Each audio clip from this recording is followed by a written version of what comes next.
Give me 1 second, y'all. Bear with me. All right, we connected.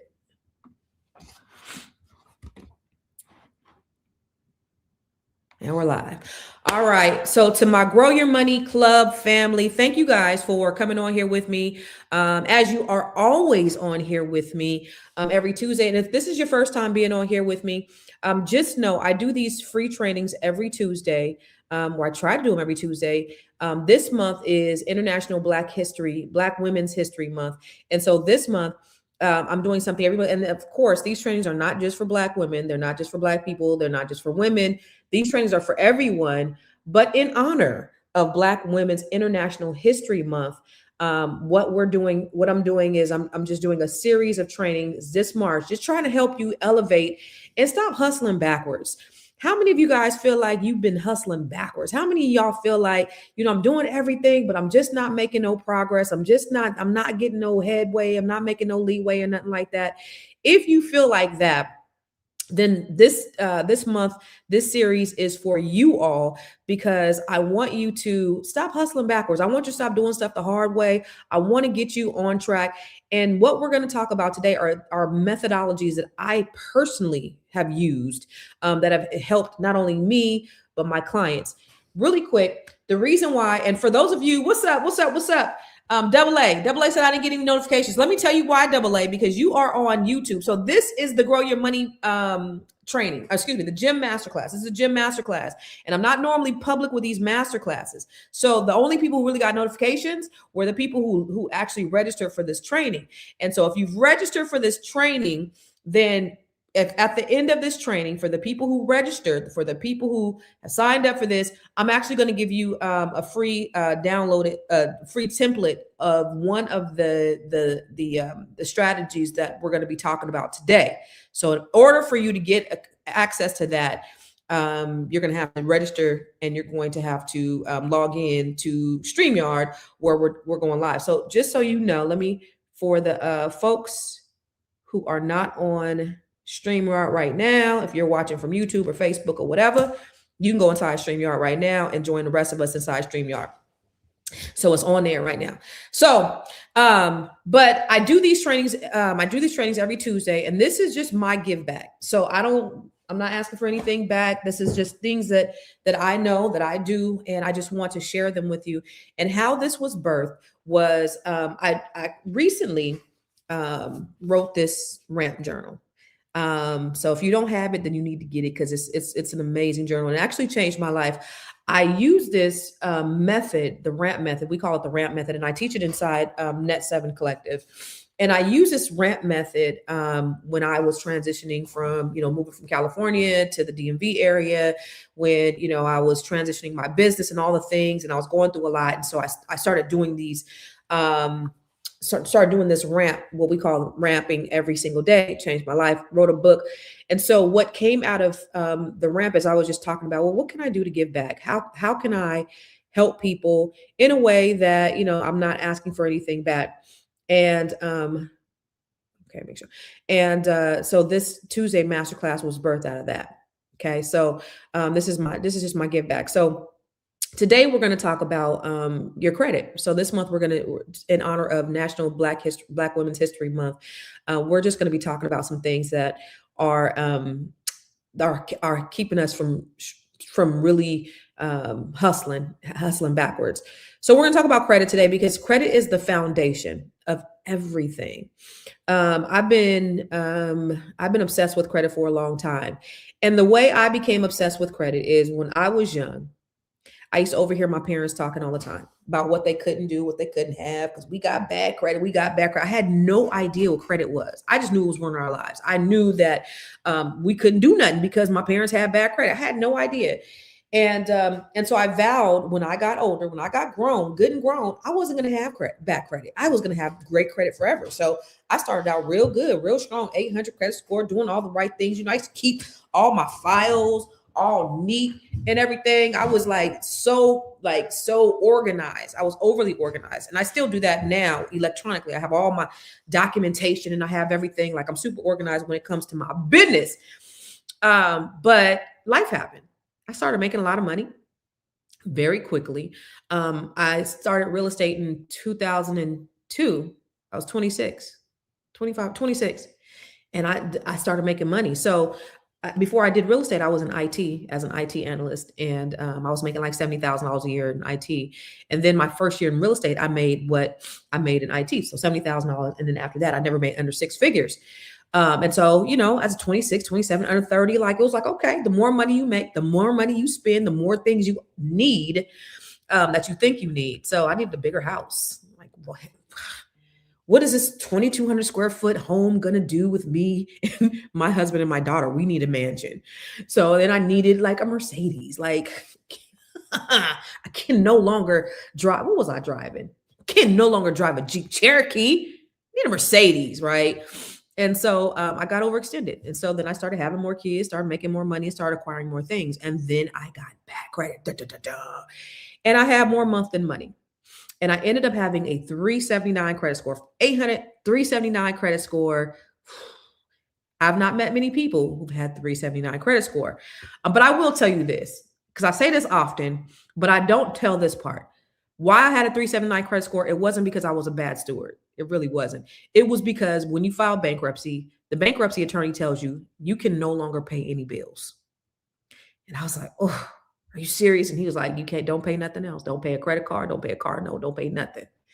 So I literally had to let everything go for maybe like 6 months or something like that. Like I could not pay anything. He said, don't pay nothing else. I was like, arr. But I didn't. So it wasn't just because like, hey, I'm just this horrible bad steward. It was just like he said, don't pay nothing else. So I didn't pay anything else. And my credit score ended up being 379 by the time I filed for bankruptcy. And the bankruptcy was the best and the worst day of my life, because I went to that court and it was just like I went in like the sky was gray, the clouds were gloomy, and I was just like, oh God, what am I gonna do? And walked out, and I walked out floating, because all the phone calls that I was getting, people that was knocking on my doors, the letters that I was getting in the mail had to stop immediately when you filed for bankruptcy. And that's what happened. And so I ended up restoring. So I go from 379 the next year. I had close to a 700 credit score. I had to restart. So if anybody here is contemplating on bankruptcy, I will say my rule of thumb for bankruptcy, and this doesn't have to be a rule of thumb, but I say this: if your debt is so much that's going to take you longer than 2 years to pay it off, bankruptcy may not be a bad option. Let me tell you why. Because in 2 years, you can purchase a home within 2 years, after 2 years of filing bankruptcy. In 2 years, you can pretty much reestablish your credit. And if it's going to take you longer than that, that's also hustling backwards, because you're paying all the stuff off. And I know you want to be a good steward. I know you want to do the right thing, but it just, for me, like if you can just, and I'm not trying to teach you not to pay your bills, but if you can let all that stuff go, you got to think about it. It's a business decision. It's not just you being irresponsible. I mean, cities have filed for bankruptcy. When the year I filed bankruptcy, the city that I lived in had filed for bankruptcy. Business. Your crazy deranged president filed bankruptcy several times. You see companies now filing for bankruptcy. So it's not that they're bad with their money. It's just that sometimes you just need to reestablish yourself. And of course, that stigma is on your credit for 10 years. And one thing I had to do a lot with, because I filed bankruptcy in 2009, 2010, I opened up Catalyst Real Estate Professionals, and which went on to become the largest Black-owned real estate firm in California. So filing for bankruptcy, and getting credit and having a mortgage company, I had to explain all that stuff for 10 years. Have you filed for bankruptcy in the last 10 years? Yeah, I did. Well, what happened? And it's just a simple explanation. But I'm, back. I ain't gonna do it again. I've learned my lesson, all those things. Okay. So filing bankruptcy is not a bad idea if it's gonna take you longer than 2 years to pay off the debt. That's number one. Number two, if you can avoid filing Chapter 13, I would avoid it. Why? Because a couple of things. Chapter 13 bankruptcy is a more expensive process. So the difference between a Chapter 7 and a Chapter 13, a Chapter 7 bankruptcy wipes your debt. Clean, done, boom.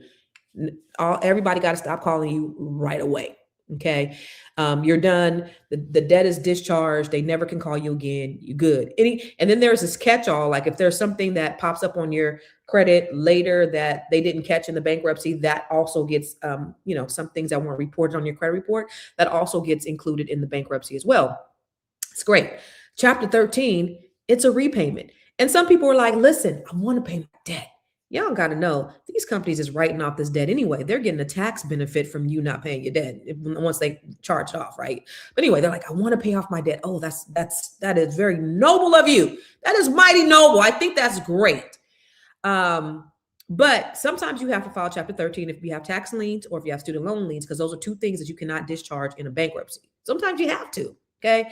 And Chapter 13 is just a restructuring of debt. And most people who file Chapter 13 for the benefit of paying off their debt, of being a good steward, they don't end up paying it. They don't end up completing a Chapter 13, and they end up filing a Chapter 7 anyway.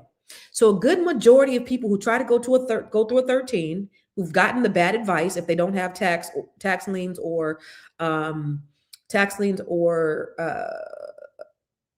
student loan, if they do it and they're just trying to set up a repayment structure, they end up filing Chapter 7 anyway. Now, I was making almost $250,000 when I filed Chapter 7. There is a limit to income.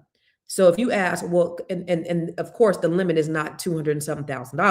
It's probably, I don't know what it is now. Back then it was $70,000. How was I able to do it? As a self-employed person, right? Because I'm self-employed. So I have this money coming in, but after business expenses, right? Once you're self-employed, you have business expenses, and what your net adjusted income is, it was less than the threshold, and I was able to file. Okay. So that's the play. That's how I was able to do it, reestablish myself. And I utilize these principles. So what I did is after I filed for bankruptcy, I took Freddie Mac credit training. I became a certified credit expert. I took a bunch of credit training, and I just got enthralled. So then I used it for myself. I used it to help my clients. I used it to help my friends. And then because I was so obsessed with credit, somebody said, you should write a book about credit. And I was like, really? And I was like, okay. So I sat down and I wrote this book. This is the most recent update of my book. Let me see if I have. This is the one before that. Can you see that? But I know around here, this is the second iteration of my book. But I want you to see, I know it's in here somewhere, but I want you to see the first iteration of my book. It's around here somewhere. But the first copy of this book, and it wasn't anything fancy, and it was kind of ugly, and it was real thin. So it's my second one. This the third one. This the fourth one. This is the current one. So welcome to the 8. If you want to be in the 800 club, that's what you want to get. It has all the new laws and updates. I wrote it, sat down and wrote it, pushed it out, and it was like, okay, I didn't know, and it became a bestseller, y'all. Like, what? How does that happen? I don't know. I just did it, and it happened. It was a blessing. Helped thousands of people. Got great rave reviews, and some people were like, Constance, this book has changed. No, they said saved my life. I'm like, books about credit is saving lives? Yeah, books about credit is saving lives.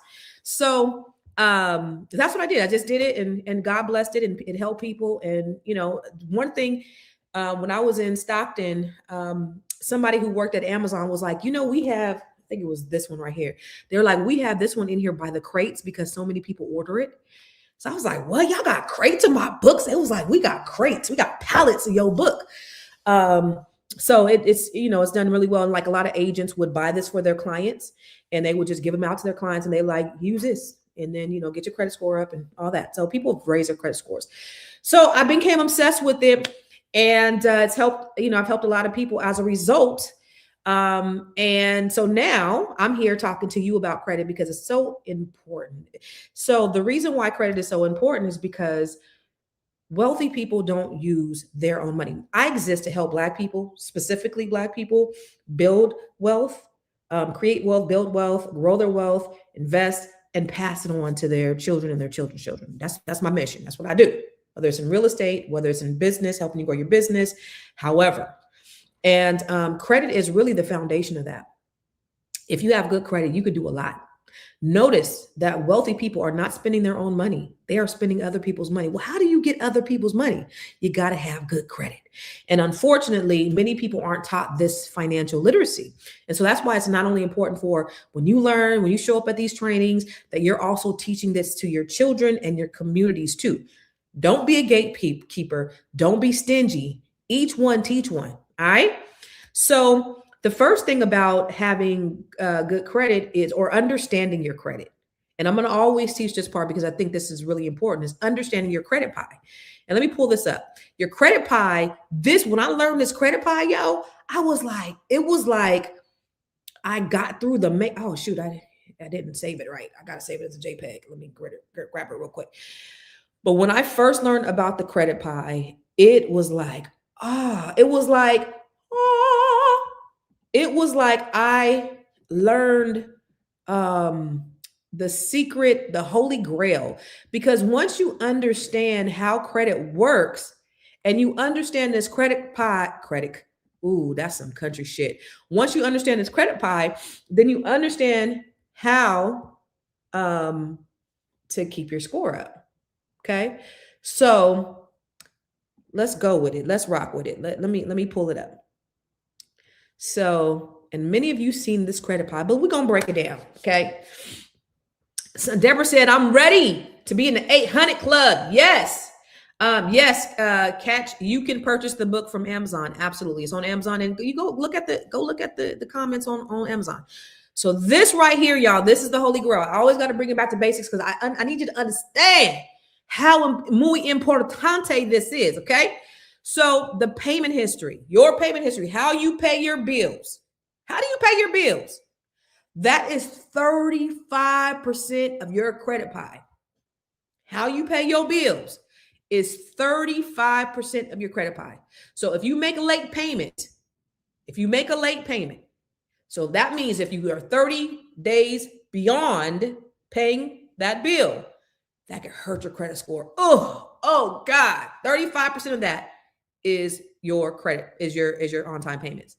So listen, I just pulled, so I'm gonna put my son's business out because my son said, Mom, I'm trying to get in the government, got to get my credit up. And I pulled his credit. Now, this mama is the credit guru. Mama got books and shit, right? I done told these ninjas, I gave them books. I pulled his credit yesterday. And I was so mad at him because this dude had like a $300 credit card. He's in college, $300 credit card. The payment was $30, $25. He was late in January and December. Why were you late, Ma? I didn't have no money. Why you didn't ask me for no money? It's $25. Do you know what that $25 did to your credit score? $25? Negro, you asked me for $25 for McDonald's.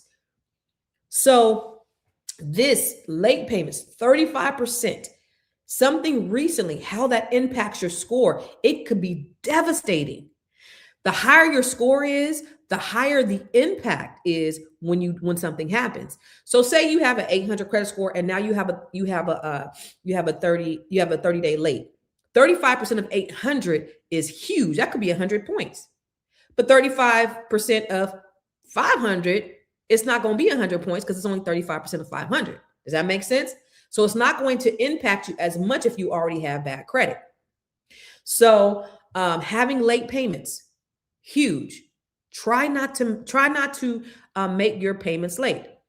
If you have credit cards, especially your credit card, have them on auto pay.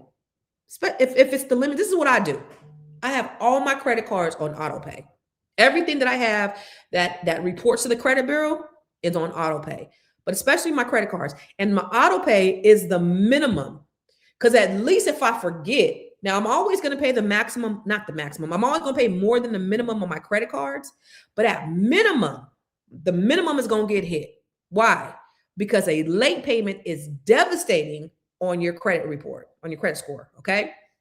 Second thing is, your utilization, your amounts owed, the amount that you owe on your credit cards, that's huge. Now, this is what you can really, this is what you can really control. This is the quickest way you can go up and the quickest way you can go down. 30%, your credit card balances. Credit cards, first of all, are the holy grail of credit. Credit cards and credit card balances, 30% of your credit score. So if you're late on your mortgage, on your payments, if you're late on anything, that's 35%. Nothing you can really do about that if you're already late. As time passes, then you're going to see, your credit score start to increase. The further you get away from that late payment, you're going to start to see, it increase. But the way you can make immediate increase is through your utilization. It's 30%. So if you pay your balances down, then you're going to see an immediate increase, but you got to pay it down before the due date. Okay. So the couple of things, you always want to pay your credit cards before the due date, because once it's due, it reports to the credit bureau, and whatever it reports at, that's what's going to be your score. So for example, if your credit card reports on the 14th of the month, okay, it says, okay, it's due on the 14th. We're going to report on the 14th. You want to pay before the 14th, because when it reports on the 14th, you want it to have that lower balance, and you want that to be reported to the credit bureaus. If you pay that same amount on the 15th, it's still going to show to the credit bureaus on whatever it was on the 14th, right? So you're not going to get that benefit of you having that payment. The other thing it does is it compounds your interest. So your interest is compounded every day that you don't pay. So sometimes when they say, oh, if you pay twice, that's going to really boost your credit score. That's not true, because the credit bureaus only reports to the credit bureaus once. But what it will do for your credit is it reduces the interest that you pay on your credit cards. Now, remember, credit cards use compound interest. Einstein says compound interest is the 8th wonder of the world. Those who know about it earn from it. Those who don't, pay it. All of us, most of us, if you have a mortgage, you have a car payment, if you have a credit card, you're paying compounded interest. Okay. We all paying that.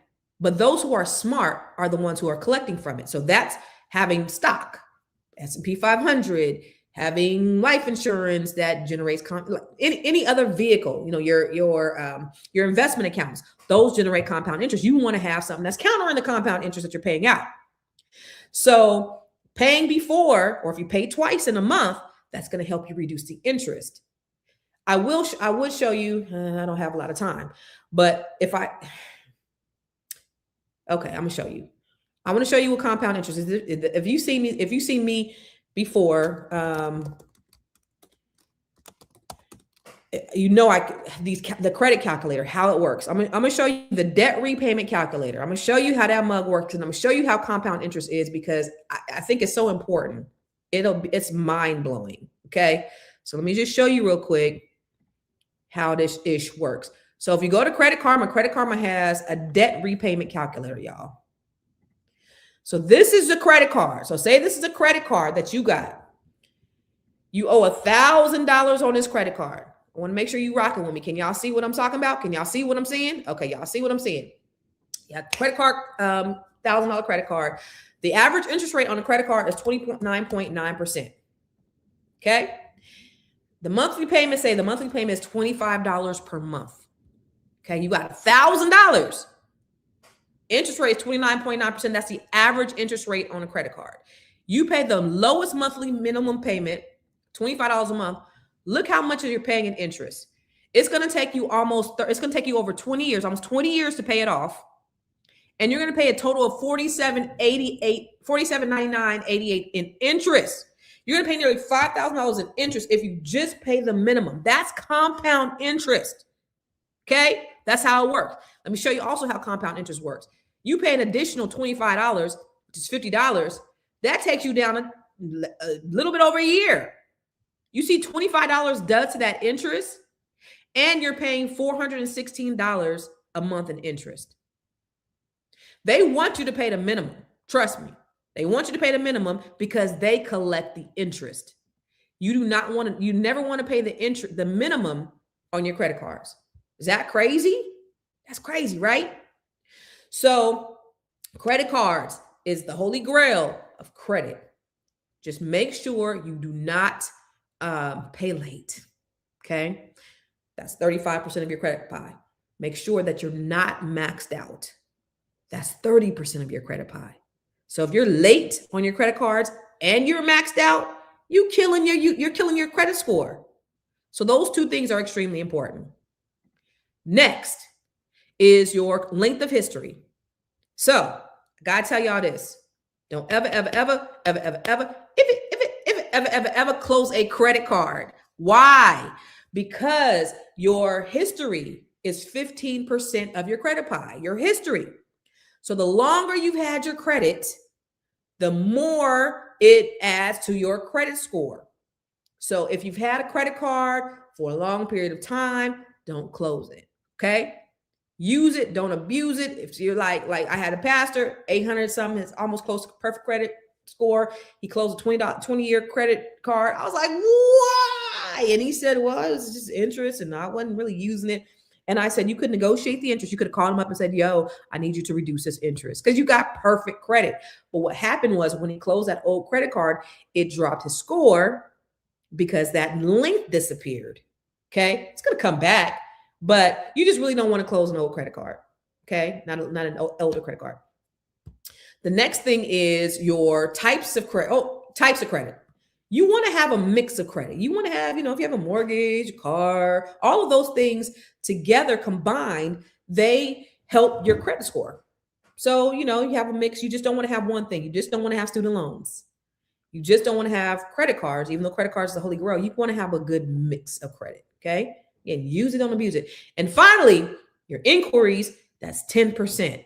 Now, that's a good or bad thing. A lot of people be like, hey, you got to pull my credit. I don't want to do it if you're going to pull my credit because they think, oh, an inquiry is going to drop my score 50 points. Girl, you pull my credit and my credit score dropped 50 points. That's not how this works. Okay.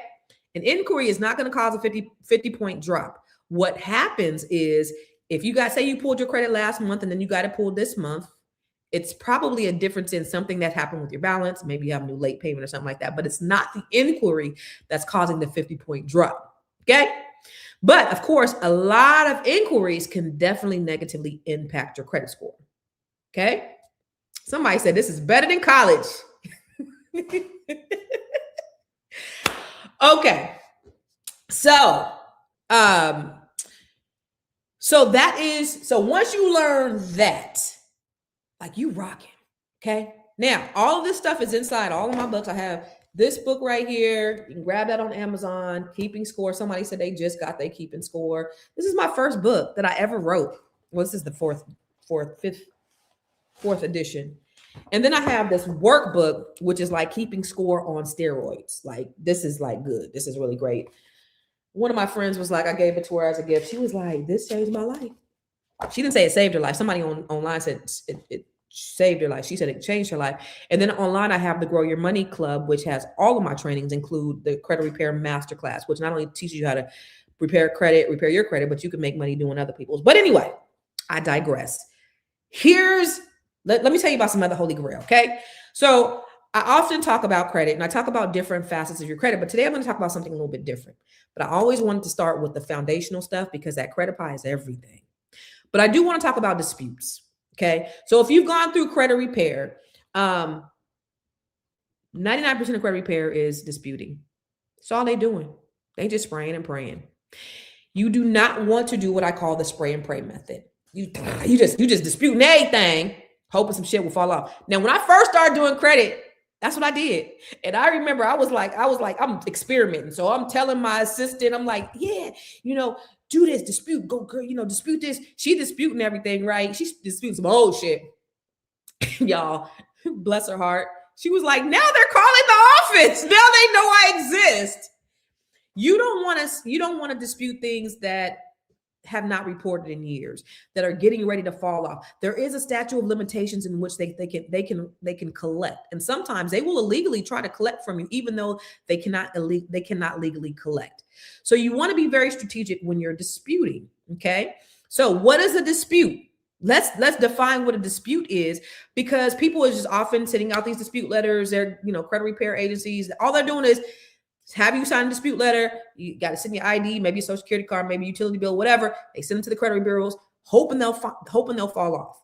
Now, a lot of times when you send these letters to the credit bureaus ain't even, they're just like, they're supposed to be, what they're supposed to be doing is they're supposed to be checking to validate that debt. They're supposed to be checking to make sure that this debt is legitimate. A lot of times they don't. They just be like, yep, it's legit. But there's no further action. One out of 3 credit reports have errors on them. And folks could just randomly put shit on your credit and without anybody even checking. Now you got stuff on your credit and there's nothing that you can do about it. And so by law, they're supposed to be checking. A lot of times they're not. And then if you have stuff that hasn't been, say you have something and there's a way. So in my book, I show you how to look at your credit report to see when the last time it was reported. Because if it hasn't been reported in the last 2 years, it's hurting your credit, but not as much as something that's currently reporting. Okay. So if you have something that hasn't been reporting in years, then you disputing it, what it's going to do is it's going to do what I call waking up the dead. Oh, she exists. Okay, let's start collecting. Let's get that money because she's disputing because she want to make something happen. And if she want to make something happen, it is likely that she is going to pay this debt off because she's trying to make some shit happen. Maybe she's trying to buy a house. Maybe she's trying to get a car. So now let's start our collection efforts. Now you've woken up the dead on these people who hadn't even been thinking about you for the last 2 years. And it's not really hurting your credit as bad as something else. So when you're looking at disputing, first of all, see if is it disputing as of today or as of this month or as last month before you dispute. That's number one. And then make sure that it's not getting ready to fall off. So you got some stuff that's getting ready to fall off. And you have year 7, collections stay on your credit report for 7 years. Make sure that it's not getting ready to fall off. Again, they're gonna start collection efforts. In this book, I talk about the statute of limitations. In this book right here, I talk about different levels of disputing. So there are different what did I call them? Oh, different rounds of disputing. So you have different rounds of this. So there's notes. You get homework up in this mug and everything, right? So different rounds of dispute. So if they don't do this, then this is what you do. Then you use this letter, then you use this letter, okay? And oh, by the way, for those of you guys who are joining me on YouTube or on Facebook, if you're not inside StreamYard, and I see there's quite a few of you that are outside of StreamYard that are watching right now, at the end of this, I'm going to give a download of a template that is probably one of the most powerful templates that I've used. And so you got to get in here. You got to get inside here. So you got to register to get inside here so that you can get a copy of the template, one of the most powerful templates that I use in order to help me get some things off my credit. So if you just tuned in, let me go ahead and give you the link so you can get in here on StreamYard with the folks who signed up. Okay. So this is so you should see it inside your thing. Boom. All right. So that is your basic dispute. Those go to the bureaus: TransUnion, Experian, Equifax. Okay. So when you send a dispute letter, you send the dispute letter. You tell which ones that, which accounts that you're disputing, why you're disputing it, and you send a copy of your ID. Now, you do not want to dispute online. You don't want to dispute on Experian, TransUnion, or Equifax. You don't want to dispute on Credit Karma directly. I would only recommend, the only thing I would recommend disputing online are inquiries. Those are easy to get off online. So if you want to dispute some inquiries online, those are easier. Even if you call to get some inquiries, because you can go Experian, and if those inquiries are over a year, they'll take them off automatically. I don't know if you knew that, but you can call the credit bureaus, and if that inquiry is over a year, they'll take them off without question. But if they're brand new, you're gonna have a little bit more problems. Okay, so I would always recommend disputing by mail, because also there is inside the terms and conditions online, there's something that you click that I can't remember what it is, but there's a reason why you don't dispute online, but it's just better. I like it for paper trail anyway. And sometimes you want to send a certified letter. Okay. And I'll tell you those instances in which you want to send the certified letter, because sometimes they don't even respond. So you want to make sure that you have proof that it was sent.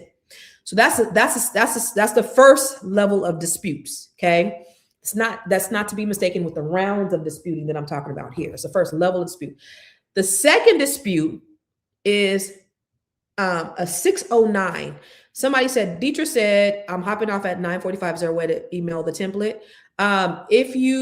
If you've signed up to be on here, you'll receive a copy. For the people who are in here, you'll receive a copy of this video in your email. So then you'll be able to get in there then. But so there's what's called a 609 letter. Has anybody heard of a 609 letter? Have you guys heard of a 609 letter?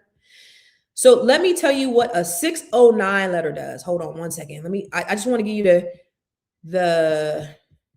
I want to give you the legal definition of a 609. Okay. Hold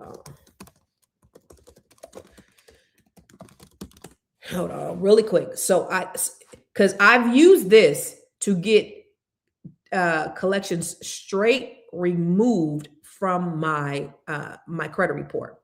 So 609 is not an official legal term. It's an informal name people use for a letter that requests information under the Fair Credit Reporting Act, Section 609. So basically you're saying, I want access to all information in your credit file. This is to the bureaus. Now you're sending this to the bureaus, the credit bureaus specifically, TransUnion, Experian, and Equifax. And what you're asking is, you're saying, listen, I want you, TransUnion, Experian, or Equifax, I want you to give me a copy of my account details, because it's not just enough when you go to dispute, they're going to say, yeah, that's yours. No. I want you to go a step further. And I want you to tell me that you've actually validated and verified this debt. I want something in writing that shows my account details, the reporting history, the source of information. By law, they are required to have this. Okay. They don't have to provide a signed contract. It's not going to automatically remove accounts, but it can. And I've had to do that. And when they cannot provide this, they're supposed to, by law, remove that item from your credit report. Okay. So I've contacted the credit bureaus, and this is credit bureaus directly. I send it via certified letter. This is not just a regular letter that you're sending to the credit bureaus. And you're saying, according to Section 609, I have the right for you to disclose to me exactly how you are receiving my information. Okay. So it's not a deletion letter. It's an information request. Okay. So that's a 609 letter. Okay. Here's the thing. If you want real results though, okay, this is the template I'm going to send you. So for the people who are signed up, the people who are here right now, at the end, I'm going to give you this template. I don't know if you know what a validation letter is. I have it in my books. I have it in my online training. The debt validation has gotten everything off gotten my collections off. So what is a debt validation? This is okay. So first of all, let's go back. So when a creditor or a collection agency buys your debt, they'll buy your debt from the credit bureau. No, they don't. They'll buy your debt from the original debtor. So say you have something with Citi, right? Citi is selling all of their old collections that they can't collect to a collection agency. And these collection agencies are buying themselves for maybe like 10 cents on the dollar, right? So they're getting them from 10 cents on the dollar. Some of them, they have all of the pertinent information about you, and some of them they don't. And so what they're doing when they're going to collect is they're just trying to get whatever they can above and beyond that 10% that they've paid, whatever they paid, the pennies that they paid for that collection, they're just trying to get above and beyond that. Sometimes they have the proper documentation. A lot of times they don't. So by law, if they're going to try to collect from you, and you request that they provide certain information, by law, they have to provide it. And if they do not provide it, then they get fined $1,000 per occurrence by the CFPB. Okay? So this is within the Fair Credit Reporting Act. The FCRA says if this collection agency does not provide certain things in writing to you, that is something with your signature on it, saying that, showing that you've signed some type of payment history, some type of contract that says that you've gotten in contract with them, then they have to, by law, remove immediately. Now, this has happened to me before. This happened to me several times. There was one time, for example, when I was married, and my ex-husband, he took an ambulance to thing. Well, the medical was on me, and they had put a collection on my credit report, and so I sent the validation letter, and they immediately took it off. It's happened to me another time. Somebody got to open up a utility account in Arizona, no less, in my name. I sent the validation letter to the collection agency. They removed it. So every time I've sent, no. There was one time, I forget who it was. So there was one where I did send a validation letter, and they showed it, sent me they sent me a copy of my accounting.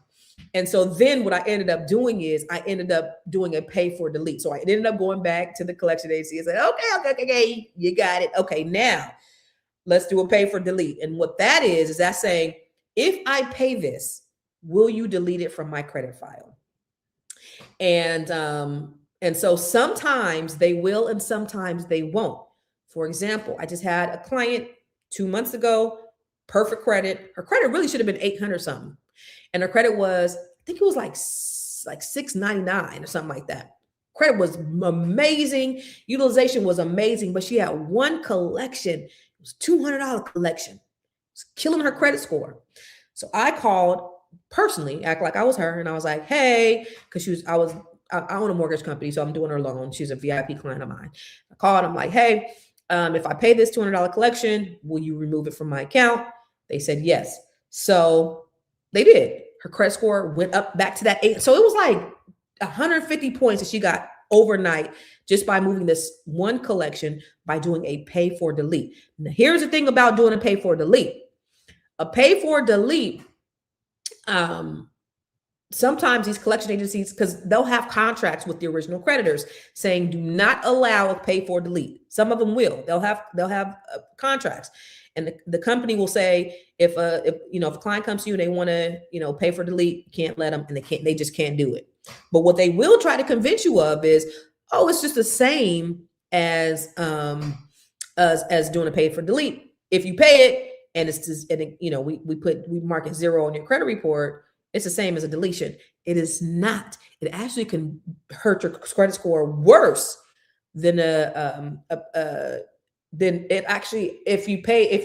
if the collection is paid to 0, it actually can hurt your credit score worse than if it just stayed there. Why?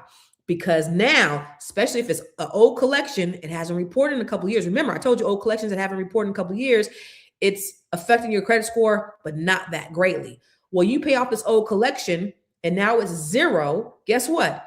It's 0, but now it's a current paid collection. So it's a current collection. And that current collection, which now they're reporting it's collection that they're reporting currently is 0. It could actually drop your score. So doing a pay for delete actually doing a pay, and if they don't delete it from your credit report, it could actually hurt your score.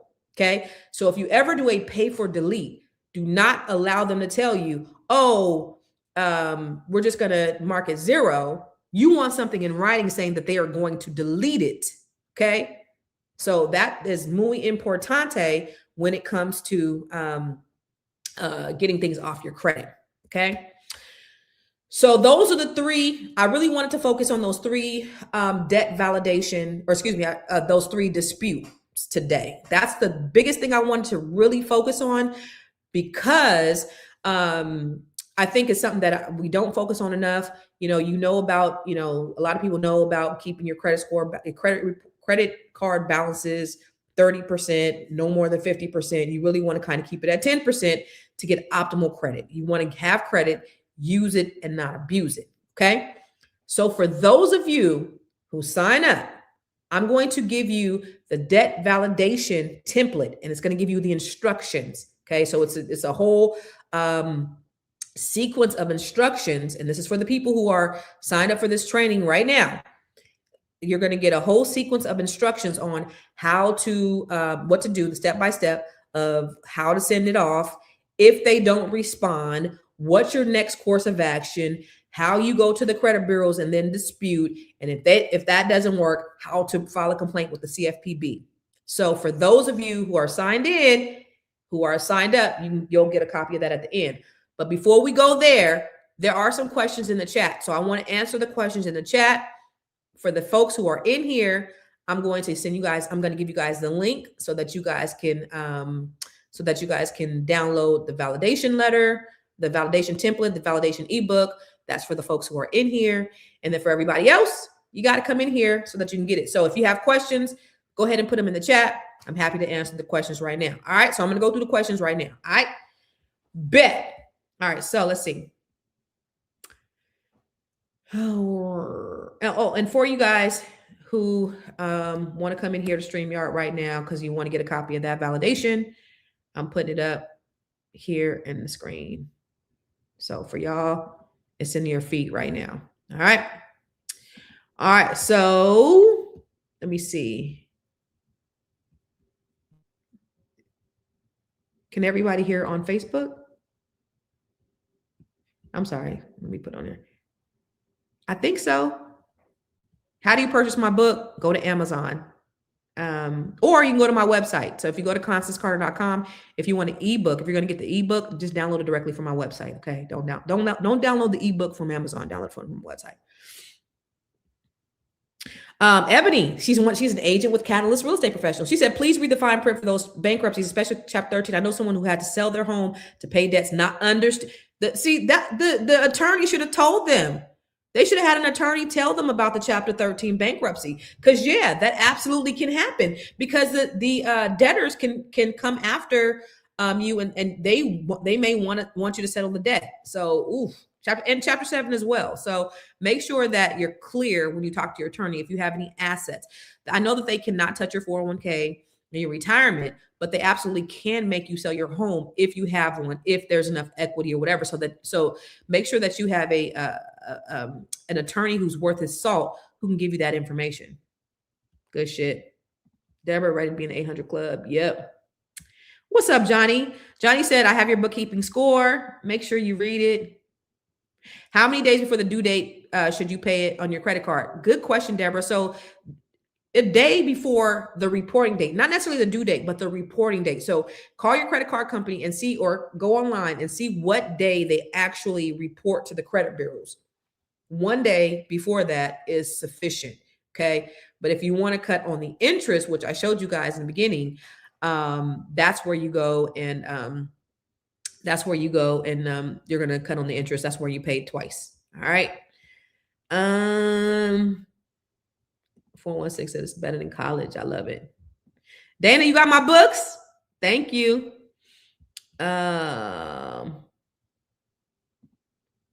Okay. Validation, written request asked to prove the debt is real and legally able to collect on. Yes, yes. So Cian Gunn said, my score dropped from 811 to 650, all because I had a card on auto pay for a set amount. My monthly went up and I neglected to increase the amount automatically. So they received, but saying that I missed the payment and charged me a late fee. And now my payment history went from 100% to 95%. During the time I also applied and received a new credit accounts, but now my old accounts are starting to decrease my limits. So that's where a goodwill letter comes in. So that's where you write that credit card company. You say, listen, I have been amazing.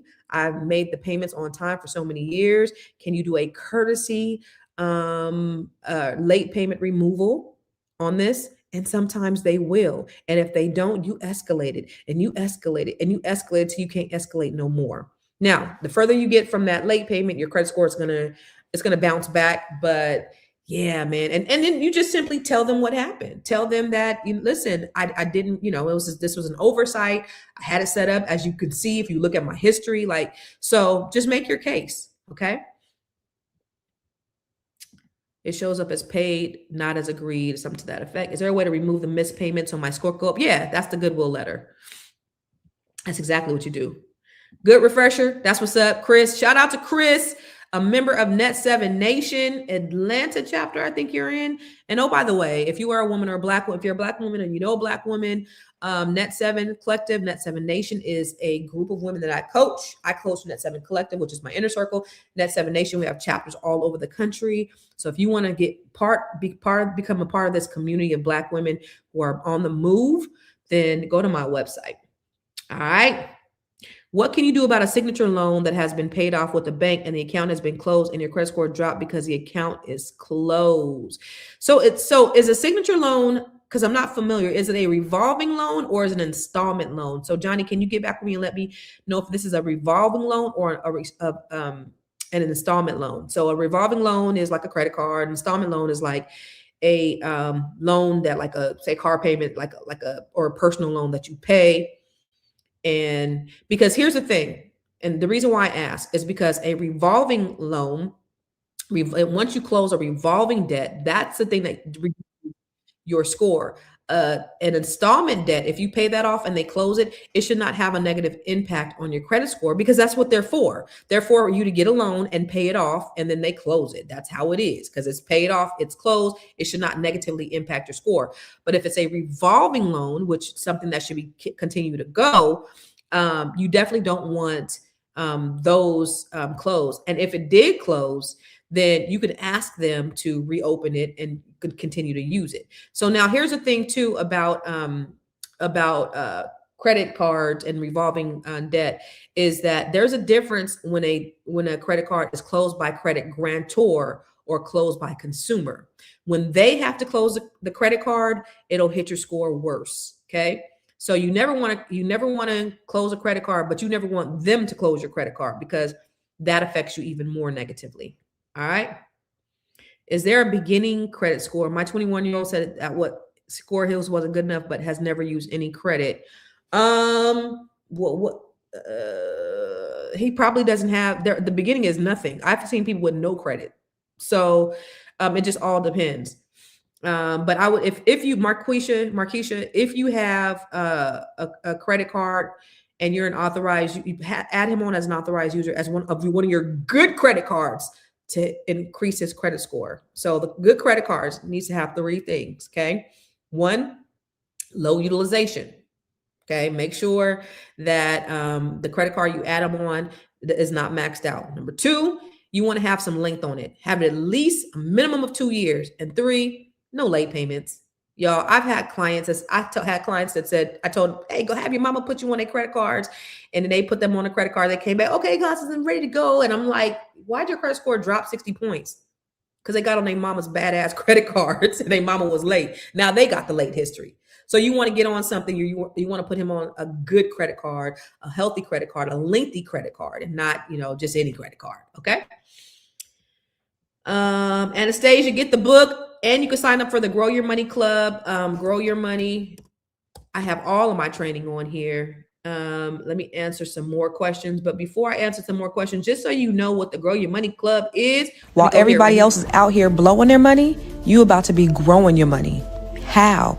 Inside the Grow Your Money Club, this is your one-stop wealth building training hub designed to help you build, grow, invest, and diversify your income. You have the credit bundle, which is going to help you to increase your credit IQ with business credit, personal credit, with the credit repair masterclass. And then you have the real estate bundle. This is where we're going to show you how to invest in tax deeds, land banks, how to buy a house separately from your spouse, the Living Trust ebook, and from Campus Cash Flows, showing your children how to become real estate investors. In the investor bundle, you're going to learn how to invest using Robinhood, the investor success formula, and the wealth map 6-phase blueprint that shows you how to build, grow, and invest your money. And finally, the business builder bundle. This is where we show you how to establish your entity and build business credit, how to obtain government contracts, how to create jaw-dropping video content, how to write and publish your best-selling book, and even how to bring your idea to life. You can purchase each training a la carte Get the bundle that fits your goals or unlock the 12-month roadmap, which is your full access pass to every single training inside the Grow Your Money Club. While they're spending,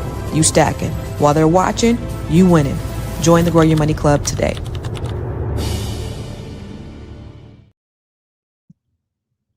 All right. So if you want to take any of these trainings, you can go to the Grow Your Money Club. And so some people are audio learners, some people are visual learners. Whatever is the way that's best for you, you could actually be a part of the whole Grow Your Money Club. You could take the bundles, or you could take the classes a la carte. You could take the credit repair masterclass a la carte, and you can learn everything you need to know about all of the stuff that I teach. And I teach a lot of stuff. So Karen Millhouse said, what happens if I've already paid off a collection? How do you get them to delete it? Once you paid it off, you lost your leverage, sis. So it'll be very hard to get them to delete it. You know, you could do all those methodologies. And it's funny because I see people all the time who always promise that they can do all this stuff, and it doesn't really happen. People make a lot of promises online about what they can do, they can get everything off and all that stuff. And it, you know, it doesn't really happen. But all of the things that all of the templates that I have inside my books, inside the trainings, online and all that stuff, try all those things. All of those things. If you have time, do all of those things. Continue, you know, you don't want to continue to dispute. There is a method to the madness. And honestly, like if you want to, so one of the things I do, which is actually on my website. So in honor of Black Women's History Month, and it's not just for the women, men too, but in honor of Black Women's History Month, everything that I have online, like all of my trainings and my coaching and my programs, are 25% off. I actually do 2 different types of one-on-one coaching. I do a wealth strategy coaching, and I do a credit strategy coaching. So this is when I pull your credit. I'll do a soft pull. So I have access. It's not no Credit Karma. This is actually a mortgage soft pull where I will pull your credit. I will sit down with you and we'll do a one-on-one strategy session. Not only am I going to tell you exactly what you need to do in order to increase your credit score, I'm going to show you the simulator that is from the mortgage credit reporting company that tells you exactly how much your score is going to go up based upon what you do. So I'm going to give you a step-by-step strategy. Not only just like, I'm not just going to give you templates and all that stuff, but I'm going to tell you when to do it, how to do it, what are the next steps. So if you're interested in that, go to coachwithconstance.com, coachwithconstance.com. Okay. So for this month only, let me see if it's on there. For this month only, I do have 25% off, coachwithconstance.com. It ain't on here, but go to coachwithconstance.com. That's one thing. And then I do a wealth strategy session.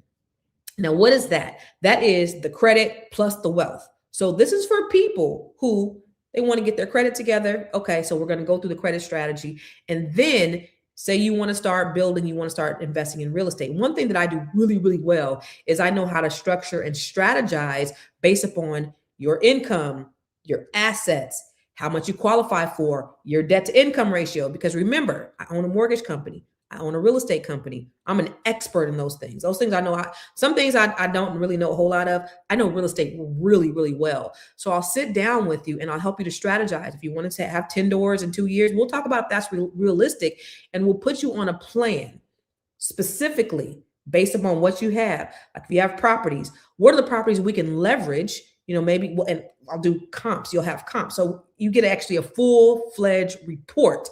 So after we sit down and talk, I'm going to give you a full-fledged report on based upon what your needs are. We'll do a survey, but you'll have a full-fledged report. You have the credit report, you have the simulator, but you'll have a full-fledged report on how the step-by-step actions you need in order to create your wealth plan, your wealth portfolio this next 2 years, 5 years, 10 years, whatever that looks like based upon what you want. That's a one-on-one session with me.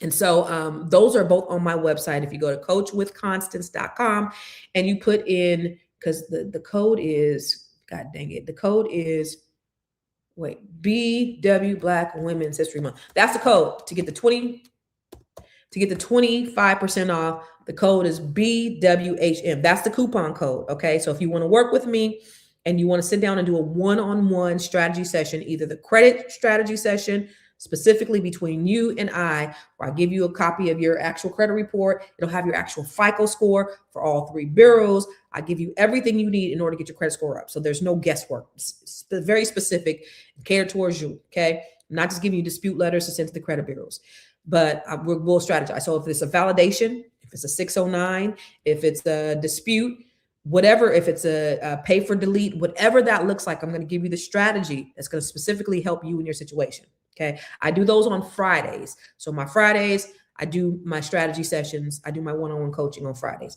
And then if you want to do the wealth strategy, where like that's gold, because now you go from, okay, what do I do? How do I get to, how do I really start building?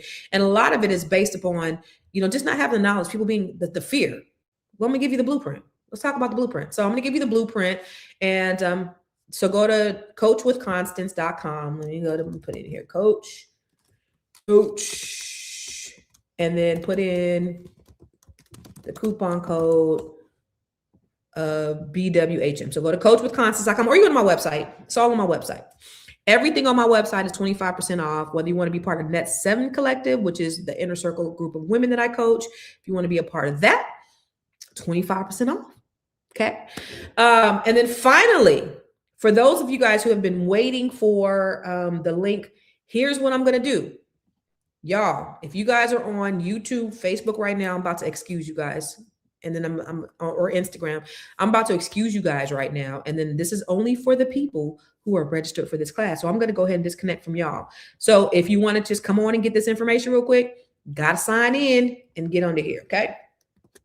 So if you want to come on here real quick, I'm gonna give you one last opportunity to come in here and grab this. So for everybody else, we'll see y'all later. All right.